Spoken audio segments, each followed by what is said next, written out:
Over a month since the first announcement. No children, no answers. The Sullivan case has dragged on in silence, thick, uncomfortable, and loud in its own way. Rumors grew, suspicions hardened. The public waited. Now, that wait just cracked. RCMP just gave us an update, and Daniel was on air again. He's speaking again. Texts, timelines, polygraph, all back in the spotlight. So what's still possible? What theory still holds? What theory dies tonight? And most of all, where are Jack and Lilly? The Confirm 4. The Daniel's Polygraph Test. It's been over a month since Lilly and Jack Sullivan vanished from their home on Gairloch Road. With no physical evidence, no confirmed sightings, and no breakthrough, the case has stalled, at least on the surface. But behind the scenes, investigators have begun turning to more direct methods to test credibility, including polygraph exams. And at the center of this development is Daniel Martell, the children's stepfather. Daniel recently confirmed publicly that he was the first to volunteer for a polygraph test. According to him, it was a way to help the case move forward, to narrow down some of the speculation. As he put it, that voluntary move might sound like someone trying to cooperate, but to law enforcement and experts, the implications are deeper. RCMP has acknowledged that their Truth Verification Unit is now officially involved in the investigation. While they haven't revealed how many people were tested or who else took part, Daniel's statement gives us one confirmed name, and the type of questions he was asked cut straight to the heart of the case. Daniel says he was directly asked whether he was involved in the disappearance of Lilly and Jack. This wasn't a routine screening. Chris Lewis, a policing expert and former polygraph examiner with the Ontario Provincial Police, made it clear. Polygraph tests aren't used on casual witnesses or random neighbors. He explained that if they're using it, it's because someone is suspected of being involved, or at least not telling the whole truth. Adding to the gravity of this moment, Daniel revealed that police also confiscated both his and his estranged wife Malaya's cell phones to be forensically examined. This step typically occurs when investigators believe that the devices may contain relevant, possibly incriminating, information. So even though Daniel claims he volunteered willingly, the RCMP appears to treat him as more than just a cooperative family member. So what does all of this mean? It tells us that Daniel Martell is not just cooperating, he's under scrutiny. And in a case where silence has weighed heavier than answers. This polygraph admission marks one of the most concrete signals that the investigation is circling those closest to the children. While polygraph results aren't admissible in court, they're often used to guide interrogations and shape investigative direction. At this point, Daniel is trying to present himself as transparent and helpful. But in the eyes of law enforcement, his proximity to the children, the timeline inconsistencies, and now his polygraph involvement, suggest that he remains a person of significant interest. Daniel Martell, the stepfather of Lilly and Jack Sullivan, has remained unusually vocal since the children's disappearance. In a series of recent interviews, he shared his emotions, frustrations, and hopes, offering a glimpse into the man caught in the center of suspicion. But his words do more than aim to show his grief. They carefully shape a portrait of someone who wants to be seen as stable, involved, and above all, innocent. He starts by painting a picture of a broken home. He said that, "Going from a family of 7 to just me, I have nothing but time to just think." Daniel also revealed that he's lost custody of his biological daughter, Meadow. He said that, "I haven't even got to see my own kids, not even Meadow yet, but I'm still hopeful." Still, he tries to hold on to something positive. He mentioned upcoming supervised visits arranged by CPS, as if to say, "I'm still in this, I haven't given up."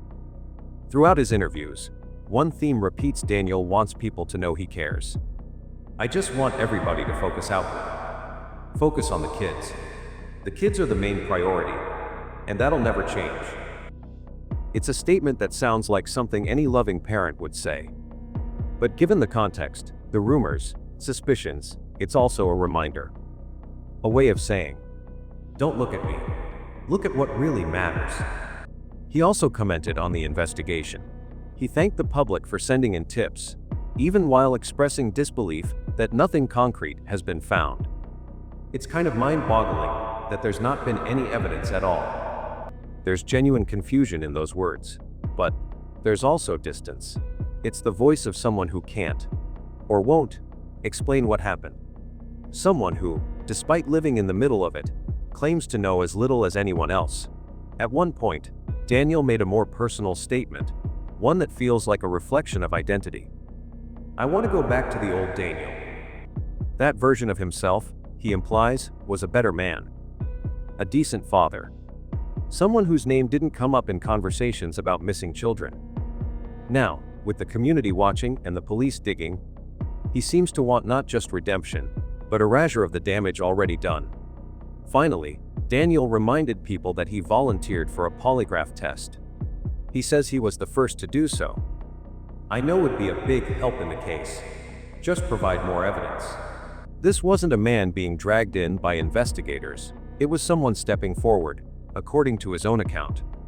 He wants the world to know he's not hiding, that he's cooperating, that whatever doubts may surround him, he's doing what he can to clear his name. In total, Daniel's statements present a complex emotional picture.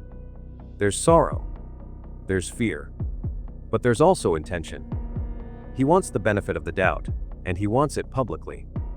Whether his words are sincere or strategic, that's something only time and the investigation can answer.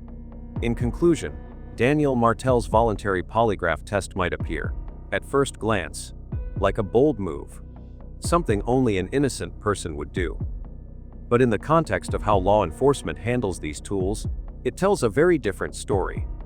According to former polygraph examiner Chris Lewis, these tests aren't wasted on irrelevant witnesses or distant bystanders. If someone is tested, it's because they're suspected. Period. So while Daniel insists he offered to take the test first to help the case, the very act of testing him signals that RCMP considers him a serious person of interest. It narrows the circle, not widens it. And there's more. Daniel confirmed that both his phone and his estranged wife Malaya's phone were seized by police. That's not standard procedure unless investigators suspect those devices hold something key. Location data, deleted messages, or contradictions to their statements. The seizure implies real suspicion and suggests police are cross-referencing digital evidence with their interviews. Daniel's behavior after the fact also raises questions. He hasn't turned to major news outlets like CBC or CTV. Instead, he's made emotional appeals through small YouTube creators and community-driven channels. It seems less about transparency and more about controlling the narrative. By carefully selecting where and how he speaks, Daniel shapes the version of himself that the public sees, that the concerned stepfather, the man left alone, the one who still wants to go back to the old Daniel. Yet, what's missing in all these appearances is raw emotion. No breaking voice, no visible heartbreak. His words come measured, logical, controlled, almost like a PR campaign rather than a desperate cry from a grieving parent. He repeats that the kids are the priority, but rarely shows the kind of emotional collapse most people expect in a case this devastating. Legally, the consequences have already begun. Daniel lost custody of his own biological daughter Meadow. That kind of intervention by CPS doesn't happen lightly. It suggests underlying concerns about the home environment. Concerns serious enough to separate a father from his child, even while he's pleading for the return of two others. Psychologically, Daniel's public statements reveal something deeper. He appears isolated, possibly depressed, describing himself alone in a once crowded house with nothing but time to just think. This isn't just grief, it's a shift in self-identity from stepfather of 5 to a man on the outside looking in. His words reflect a need for image restoration, to distance himself from blame, to project moral clarity, to remind the world that cares. But there's also a strategic element in how he speaks. Phrases like, "I appreciate every tip," or "It's mind-boggling that there's not been any evidence," serve a dual function. They show cooperation, but they also subtly redirect doubt. If he sounds as puzzled as the public, maybe the public won't question him. If he emphasizes confusion, maybe suspicion will move elsewhere. In multiple instances, Daniel subtly shifts focus toward Malaya. He never accuses her outright but hints at odd behavior, or implies she might be hiding something. This form of guilt projection is often seen in people under pressure, those trying to deflect attention without seeming accusatory. It's defensive psychology dressed in polite concern. In the end, Daniel's polygraph test marked him not as someone cleared, but someone still in the center of a widening investigation. His tech devices were seized. His children were taken from him. His emotions are curated. And his public strategy walks the line between self-defense and self-promotion.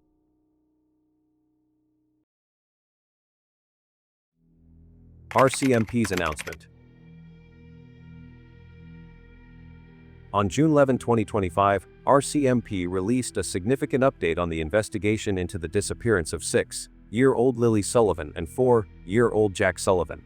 After weeks of silence, authorities officially confirmed that polygraph tests had been administered as part of their ongoing efforts.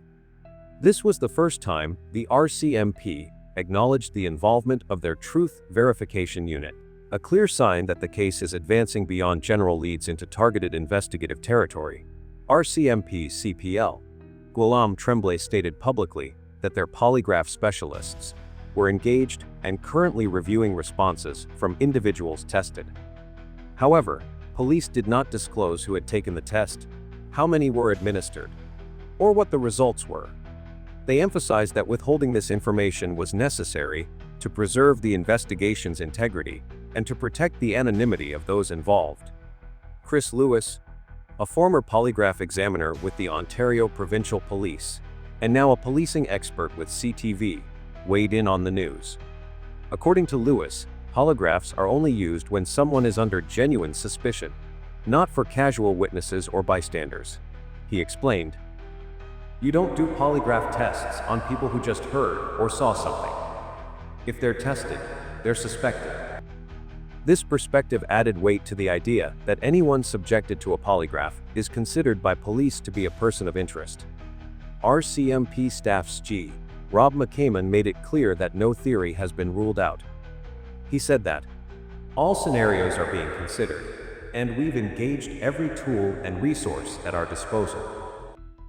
He further emphasized that missing persons cases are automatically treated as suspicious until proven otherwise, reinforcing the seriousness with which the disappearance of Lilly and Jack is being handled. The case has now expanded to a national scale.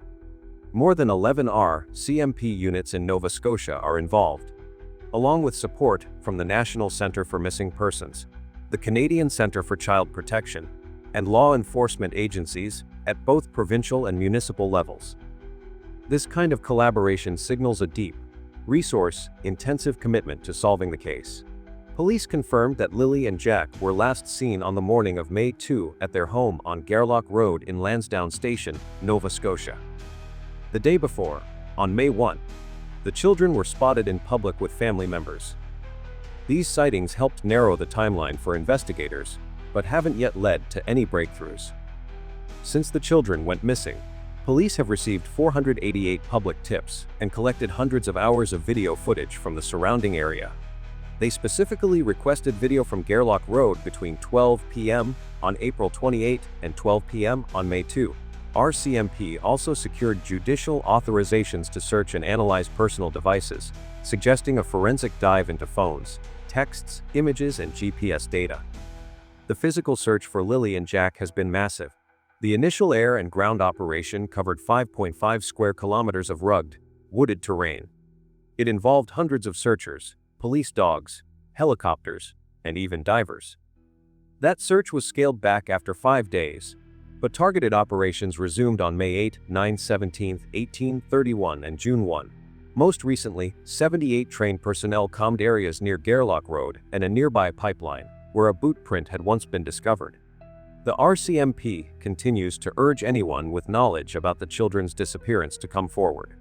People can contact the Northeast Nova RCMP Crime Unit directly or submit anonymous tips through Nova Scotia Crime Stoppers. The message from investigators is clear: no detail is too small, and the case remains active and high priority. Linked to the confirmation for Daniel's polygraph test, there's a clear overlap in timing and content between it and the RCMP's June 11 update. In the RCMP's official communication, they confirmed that a number of the 54 individuals interviewed in connection with the disappearance of Lilly and Jack Sullivan had undergone polygraph testing. Although they did not name any of those individuals, Daniel had already publicly stated that he was the first to volunteer for a test. This suggests his claim is credible, especially since RCMP has not refuted the idea that someone among those questioned took a polygraph. However, the RCMP deliberately avoided confirming anyone's identity. As stated by CP Pell Tremblay that, "We can't disclose how many people have or will be administered a polygraph test." This silence can be interpreted in two ways. On one hand, it aligns with procedural integrity, keeping suspects anonymous to avoid compromising the case. On the other, it may reflect a strategic decision to avoid validating Daniel's narrative, especially if he remains a person of interest. This silence becomes even more telling when paired with the comments from policing expert Chris Lewis. Lewis emphasized that polygraphs are not administered to just anyone. As mentioned in the confirmation, in this context, Daniel's polygraph participation doesn't exonerate him. It potentially confirms that he's a serious focus of the investigation. So far, Daniel is the only individual publicly known to have taken the test, intensifying the spotlight on him. Moreover, the RCMP's update mentioned having obtained numerous judicial authorizations to seize and examine materials and devices. Daniel previously acknowledged that both his and his estranged wife Malaya's phones had been confiscated by investigators. That aligns closely with the RCMP's actions and points to a broader strategy targeting their digital data, calls, texts, GPS locations, and media content. Taken together, the polygraph testing and the digital seizures appear to be part of the same phase of investigation. The RCMP may be verifying Daniel's responses with technical evidence. And although the agency remains tight-lipped, the circumstantial alignment between Daniel's statements and their investigative moves suggests he remains very much within their scope. No More A Disappearance. From the very beginning, the case of Lilly and Jack Sullivan was treated as a tragic disappearance. On the morning of May 2, two young children vanished from their rural home in Lansdowne Station, Nova Scotia. The initial theory, one many clung to, was that they had wandered off. With thick woods, remote terrain, and no signs of struggle, it felt plausible, at least in those early hours. But over a month has passed, and that theory is quickly falling apart. With the updates, the RCMP officially confirmed on June 11 that the case is no longer being seen as just a missing persons report. CPL Guillaume Tremblay publicly stated, "Until proven otherwise, every missing persons investigation is considered suspicious." This marked a significant shift in tone, and it wasn't just a legal formality. It was the moment the police acknowledged what many had feared. This may not be an accident. That includes possibilities like abduction, intentional concealment, or even something worse, occurring inside the home.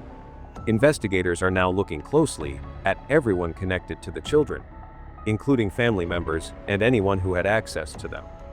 To support this broader focus, the RCMP has brought in its Truth Verification Unit to administer polygraph tests and requested multiple judicial authorizations to seize and analyze electronic devices and documents.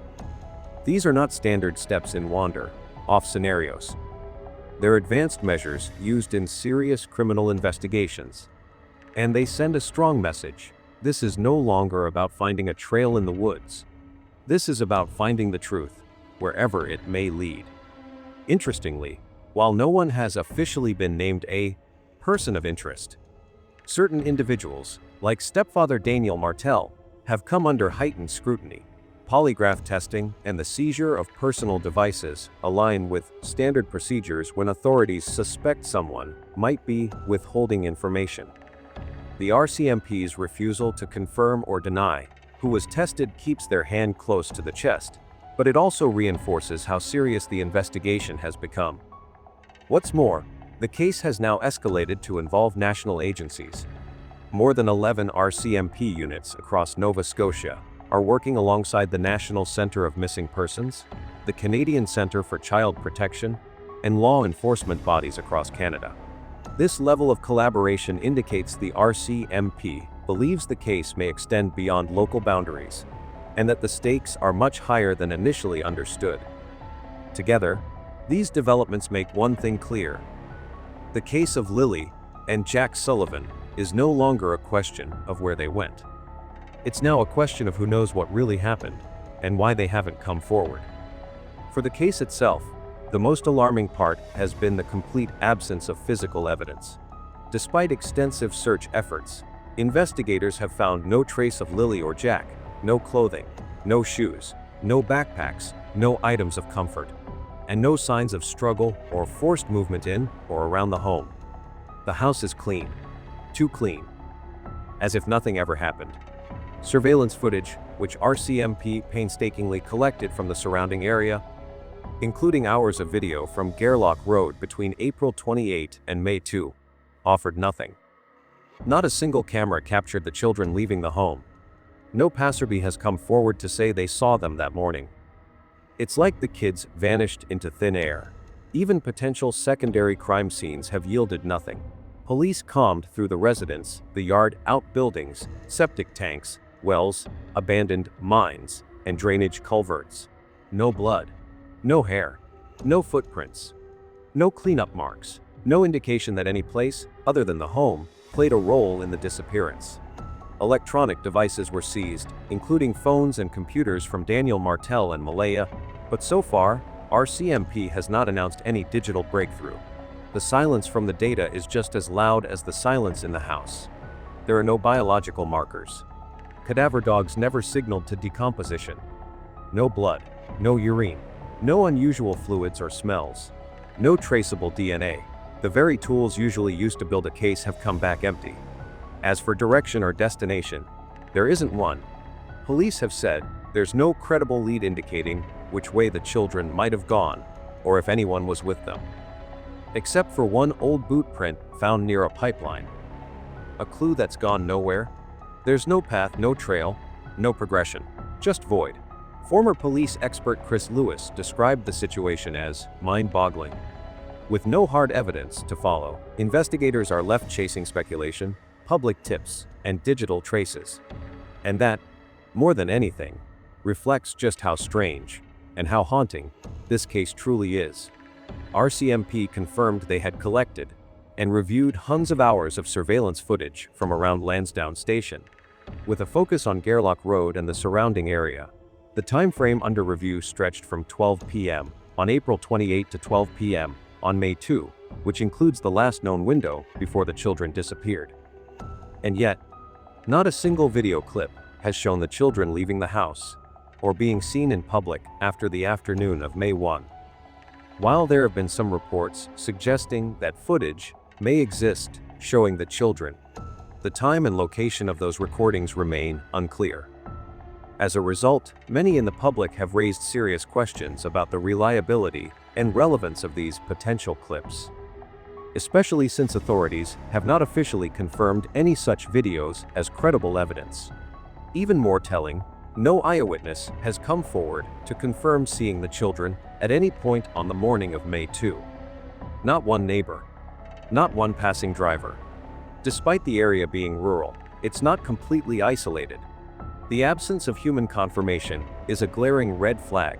This vacuum of visibility is further emphasized by the lack of any continuous timeline. The footage and witness statements don't connect to form a clear sequence of the children's movements. There's no video of them walking, riding in a vehicle, or even being outdoors after that afternoon. In fact, some cameras were confirmed to be functional during the critical morning hours. Yet still, no trace of the kids appears on screen. That silence speaks volumes. The only physical clue found during extended search operations was a single worn boot print near a pipeline. But it couldn't be confirmed to belong to either child. And no other prints or trails were discovered to support the idea that they walked off on their own. In the end, both video surveillance and human observation have failed to support the wandered off theory. Instead, this void of proof has helped steer the RCMP toward a far more serious conclusion. This is no longer just a missing persons case. It is, by all indications, a suspicious disappearance. By early June, it was claimed that a troubling pattern emerged. Nearly every investigative move by the RCMP began circling back to the family, particularly Daniel Martell, the children's stepfather. As mentioned, a major turning point came when RCMP publicly acknowledged that some individuals interviewed in the case had been subjected to polygraph testing, though they withheld names and numbers to protect the integrity of the investigation. Daniel had already publicly claimed he was the first to volunteer. Still, authorities chose not to confirm or validate his statement, leaving room for ambiguity. Suspicion deepened further when it was revealed that both Daniel and his ex-wife Malaya had their phones seized under judicial authorization.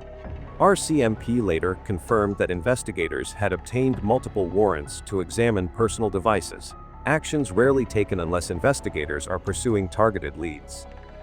Daniel's situation grew more complicated when he quietly acknowledged losing custody of his biological daughter, Meadow. Though he didn't elaborate, such a decision implies concerns from Child Protective Services, suggesting that authorities no longer viewed his household as safe. RCMP has avoided naming a formal person of interest, but the pattern is difficult to dismiss. Polygraph exams, digital seizures, and custody removals point to a narrowing lens, one focused firmly on Daniel. Meanwhile, his choice to speak only through small YouTube channels instead of national news outlets raised additional red flags. Critics argue this allowed him to control the narrative while avoiding direct scrutiny, fostering sympathy, instead of facing tough questions. Daniel's demeanor also conflicted with public expectations. His tone remained rational, measured, some say rehearsed.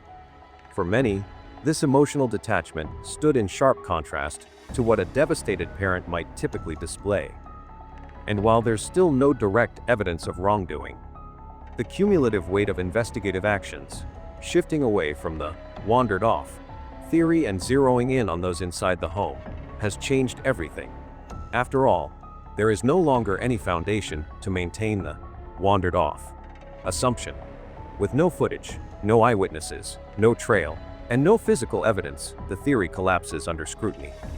The geography of the area, rural but accessible, makes it all the more unlikely that two small children could vanish without someone seeing or recording something.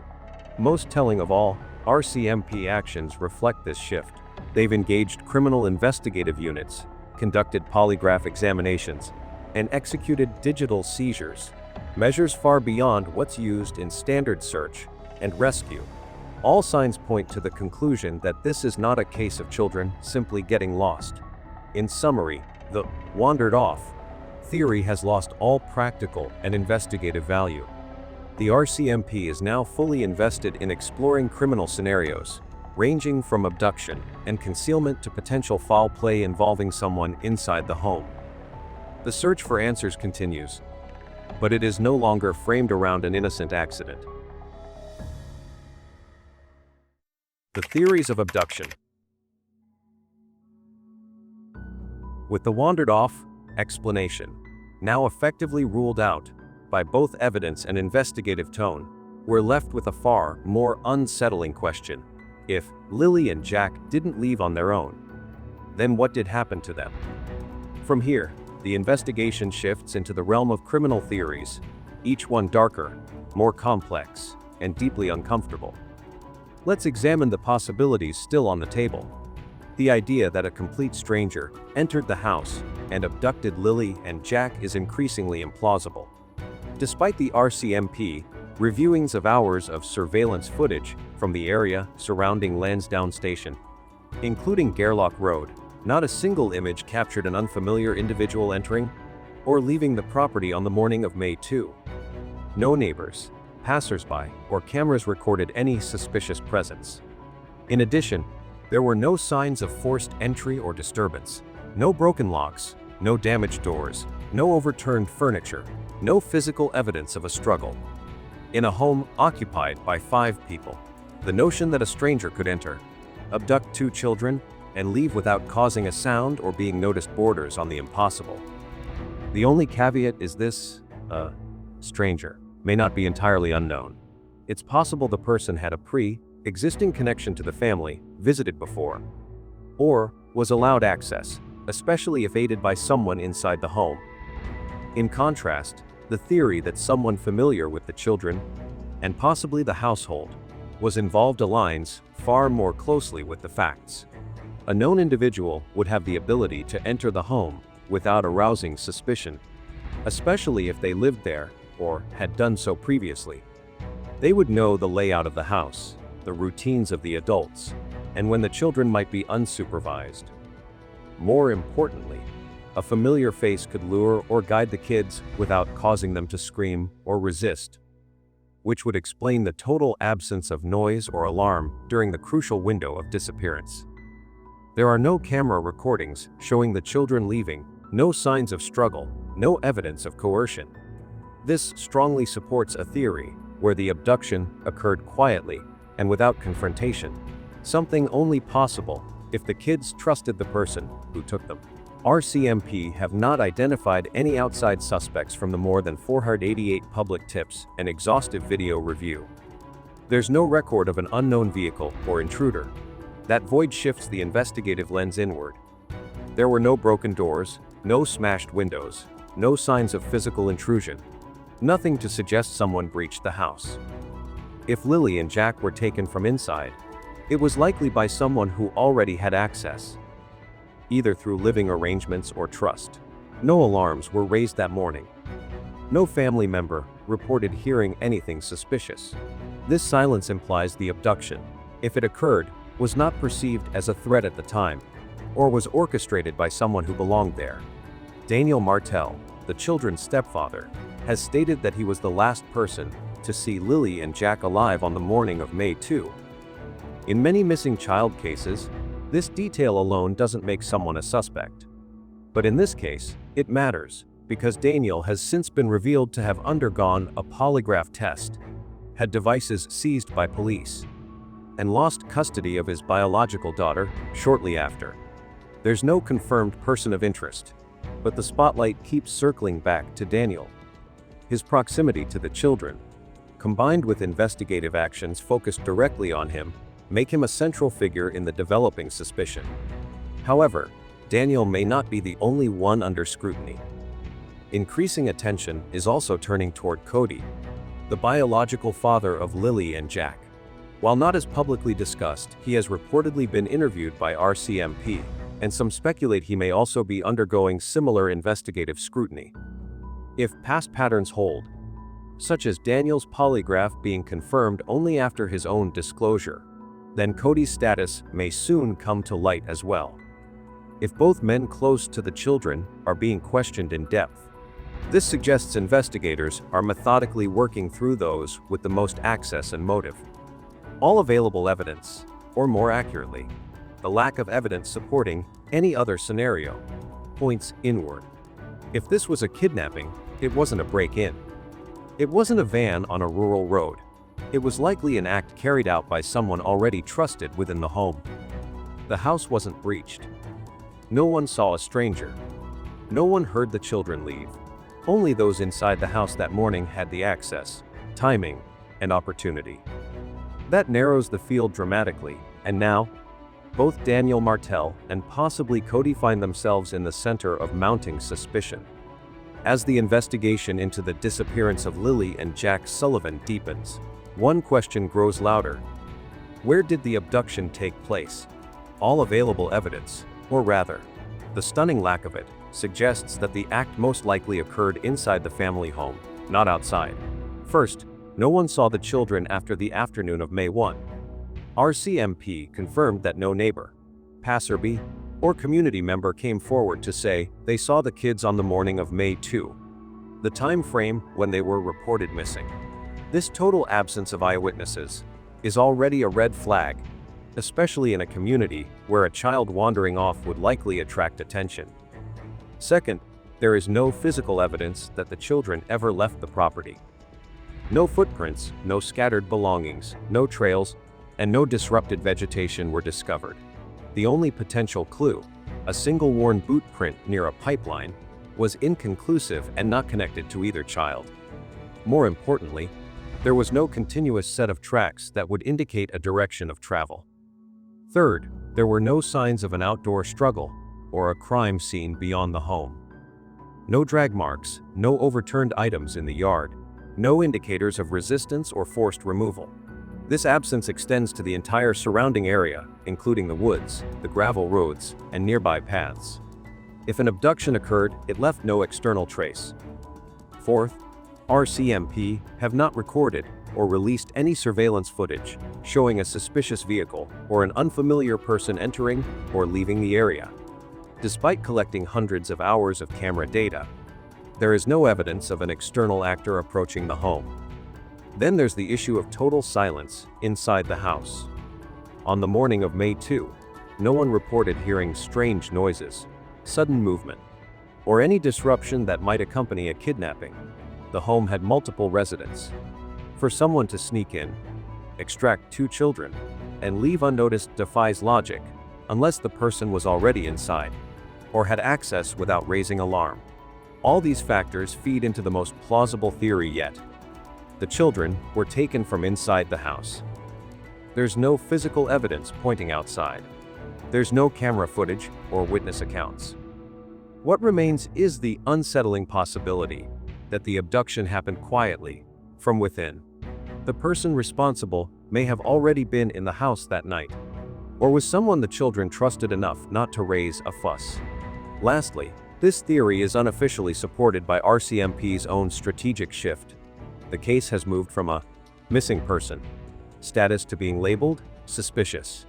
RCMP has executed polygraph tests, seized electronic devices, and focused resources inward onto individuals who had access to the home. That operational pivot speaks volumes. In the absence of outside evidence, and with no signs of external intrusion, the house itself becomes the crime scene. And whoever was inside that house on May 2 becomes a person of interest. Whether named or not, if this really was a crime committed by someone close, or even by someone inside the family, then the next question we need to ask is, how many people already know the truth and just aren't saying it? There were 7 people in that house the morning Lilly and Jack disappeared. Yet no one, not a parent, not a sibling, not another adult, has been able to confirm seeing the children on May 2nd. No one sounded an alarm. No one reported hearing anything strange. That silence, across the entire house, is not just suspicious. It's chilling. Let's start with Malaya, the children's biological mother. She's largely absent from public discussion. She hasn't spoken widely to media, and RCMP have not confirmed whether she took a polygraph. However, her devices were seized under a judicial warrant, just like Daniel's. That means she's not off the radar. In fact, she may be just as scrutinized, though more quietly. Then, there's a detail that's mostly flown under the radar. Daniel's mother reportedly said Malaya seemed off after the kids disappeared, that she was acting secretive. That kind of comment, especially coming from within the family, raises serious questions about what she knows, or what she's choosing not to say. Now, take a step back and look at the rest of the household. 7 people under one roof, and not one can clearly state when the kids were last seen. That's not trauma. That's silence, and silence, when spread so evenly, starts to look less like confusion and more like coordination. It raises the possibility that more than one person knows what happened, or at the very least, suspects it, but chooses not to speak. There's also the CPS involvement. Daniel lost custody of his daughter, Meadow, shortly after the disappearance. That's not something that happens without serious concerns. It suggests that authorities may have already had red flags about the environment inside that house, long before May 2nd. And finally, what about the collective behavior? No one heard a door open. No one heard footsteps. No one woke up to any commotion. If Lilly and Jack were taken, it was done quietly. That either means someone familiar with the home took them, or someone inside the home helped them do it. There's no evidence of forced entry. No sign of a stranger. No trace of the children leaving. When all outside options are ruled out, you have to look at the inside. RCMP hasn't named any suspects yet, but their actions, polygraphs, device seizures, child custody removals, tell us where they're looking. They're not chasing shadows. They're examining the silence. And when everyone under one roof shares that same silence, it stops looking like confusion and starts to feel like a pact. In conclusion, while the possibility of an outside perpetrator hasn't been completely ruled out, there remains no strong evidence to support the theory that a stranger entered the home and abducted Lilly and Jack. No surveillance footage captured a suspicious figure, no vehicle of interest has been identified, and no neighbors reported anything out of the ordinary. Instead, the focus of the investigation has steadily narrowed inward, toward those inside the house. From polygraph tests to the seizure of personal devices and the loss of custody for one parent. Every law enforcement action suggests the RMP is concentrating on the family. At this point, the most plausible theory is that someone either known to the children or living within the home was responsible for their disappearance. Such an individual would have had access, familiarity with the house, and the trust of the children, making it possible to remove them without a struggle, without noise, and without triggering any immediate suspicion. If this theory proves true, then what happened on May 2 wasn't just a kidnapping. It was likely a premeditated act, possibly a case of hidden custody, child concealment, or even a calculated attempt to eliminate evidence. The motivations for such a crime could range from internal family conflict, such as custody disputes or revenge between parents, to covering up a prior incident, like accidental harm abuse, or serious neglect. In some cases, the perpetrator may have acted out of a distorted sense of control, desperation, or even a belief they were protecting the children from a worse outcome. Moreover, there remains the unsettling possibility that more than one person knows the truth. Silence can be an act of survival, but it can also be an act of complicity. Whether actively involved or passively protective, someone inside the home may have helped keep the truth in, intentionally or out of fear, loyalty, or shame. And while no one has yet been charged, the RCMP's investigative direction speaks volumes. They've publicly moved away from the "wandered off" theory due to the complete lack of supporting evidence. Now, all signs point toward a criminal act rooted within the home, and to those closest to the children when they vanished. What may come next? As of now, the RCMP has not identified any external individuals as persons of interest. No surveillance footage has shown an unknown person entering or leaving the property. There are no signs of forced entry, no broken windows, no damage to locks, nothing to support the theory that a stranger came in from the outside. Furthermore, no physical evidence has surfaced to back up the idea of an outsider being involved.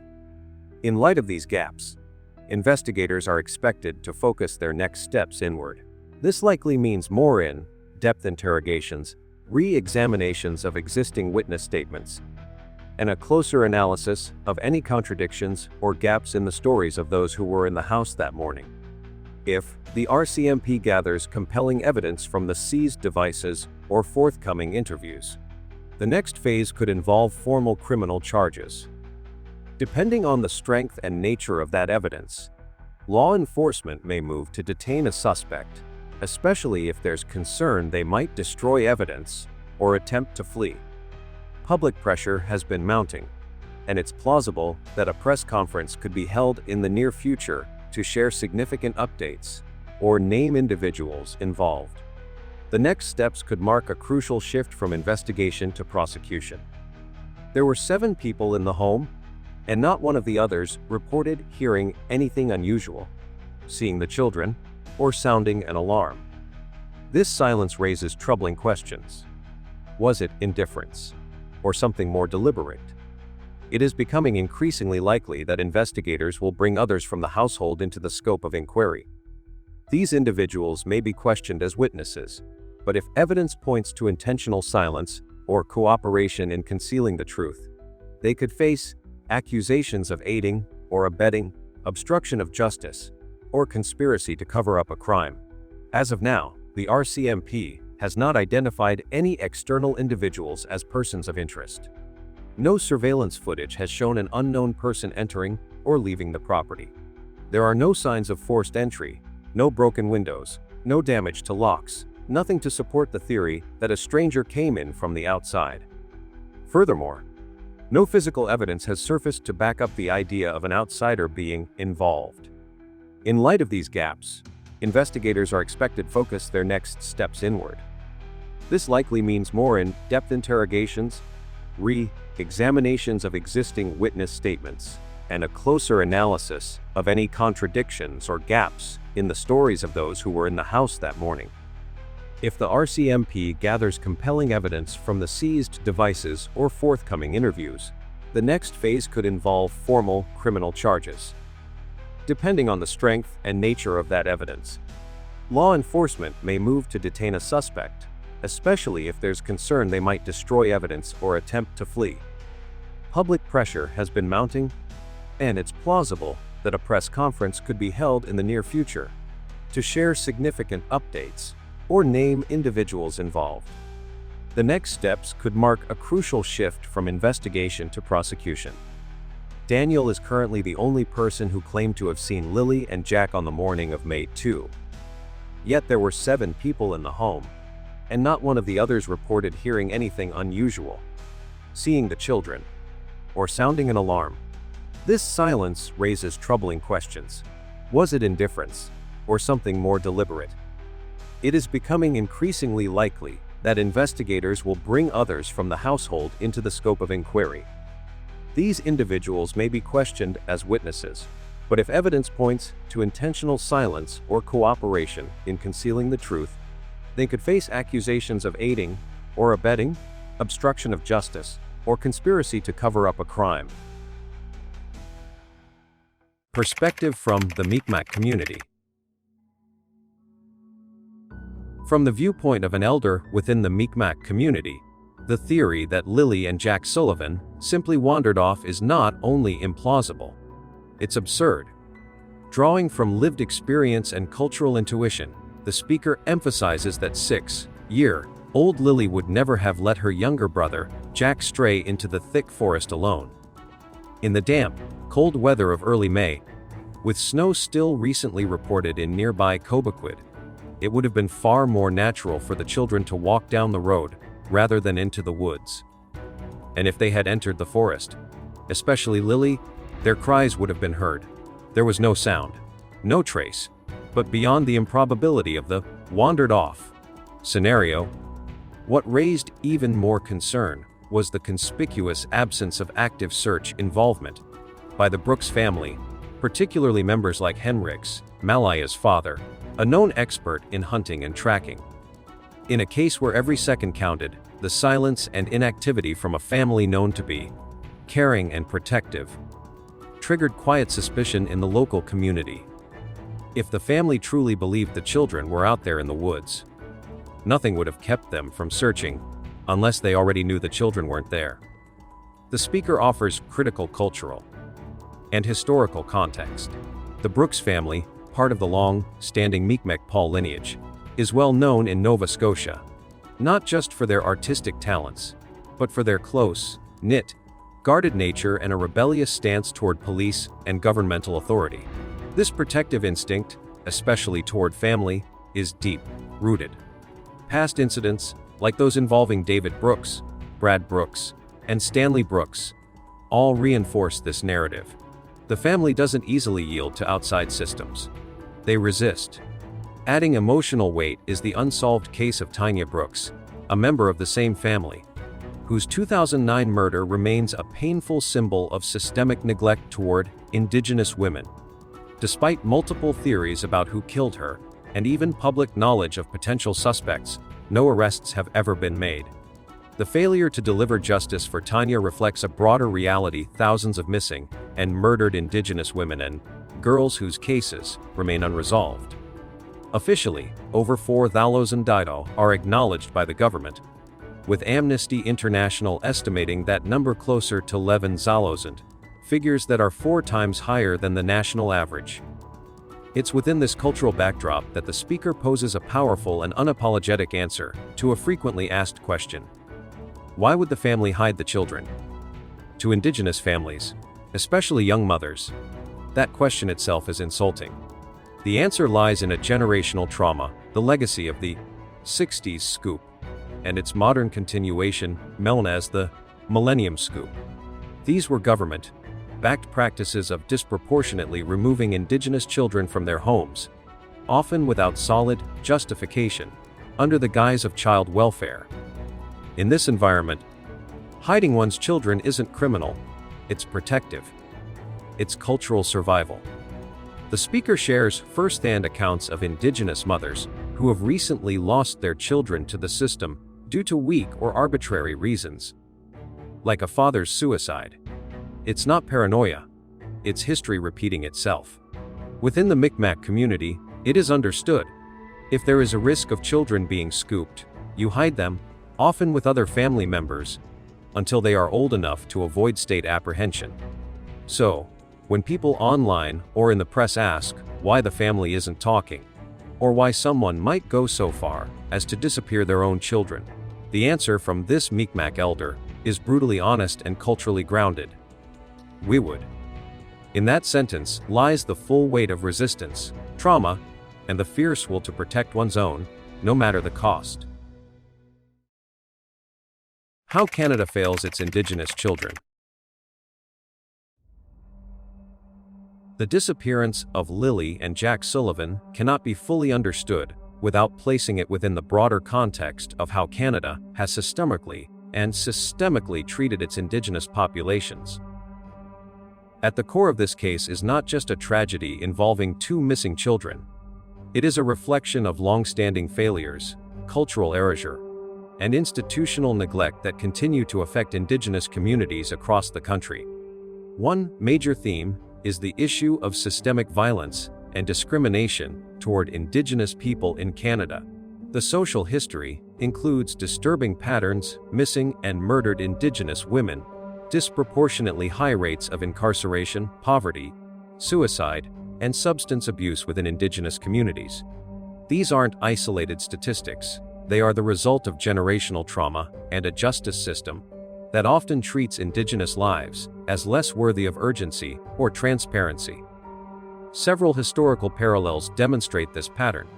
The case of Helen Betty Osborne in Manitoba in 1971 revealed how the legal system at the time dragged its feet in seeking justice.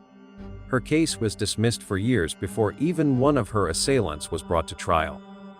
Similarly, the notorious case involving serial killer Robert Pickton exposed how dozens of missing Indigenous women were ignored by police, even as their families pleaded for investigations.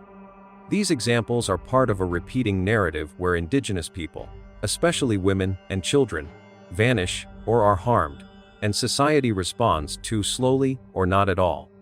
This pattern is echoed in the response to the disappearance of Lilly and Jack Sullivan. 2 young Indigenous children go missing without a trace, and despite early signs that something was wrong, RCMP decisions reflected what critics call an all too familiar indifference. There was no Amber Alert.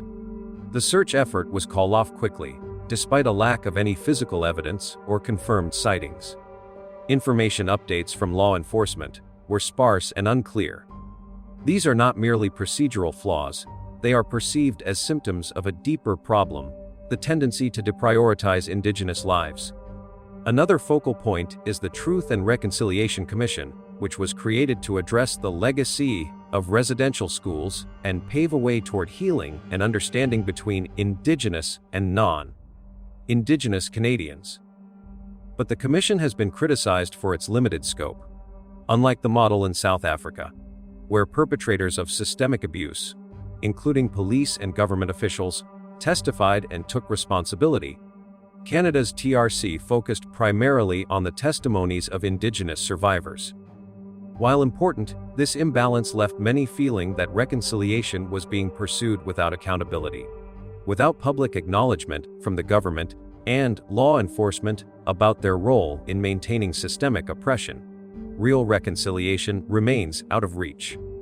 There have also been concerns about how community-led proposals for reconciliation and reform have been excluded from official channels. Some Indigenous elders and scholars have tried to present models for genuine cultural integration and cooperation, identifying shared values between Indigenous and Western frameworks.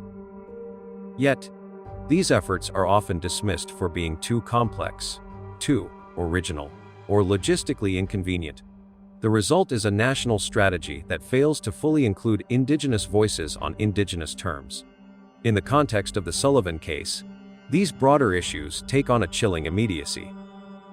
The lack of an Amber Alert has been widely condemned, with critics arguing that rigid bureaucratic thresholds failed to account for the cultural and familial nuances of Indigenous communities.